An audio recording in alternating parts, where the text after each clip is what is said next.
Rockefeller document from 2010 called Scenarios for the Future of Technology and International Development, with its lockstep scenario narrative, said the following: during the pandemic, national leaders around the world flexed their authority and imposed airtight rules and restrictions, from the mandatory wearing of face masks to body temperature checks at the entries to communal spaces like train stations and supermarkets.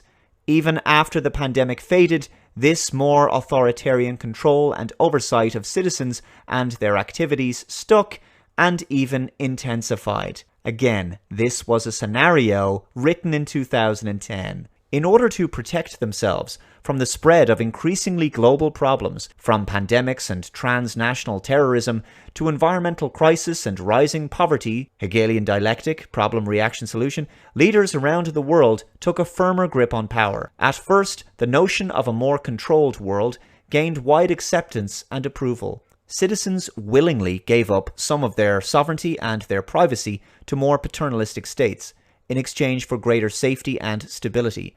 Citizens were more tolerant and even eager for top-down direction and oversight, and national leaders had more latitude to impose order in the ways they saw fit.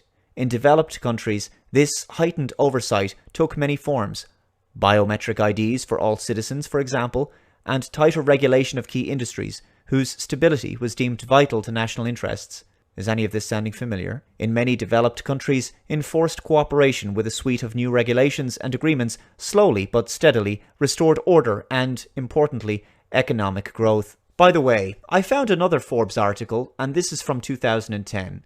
Why the World Health Organization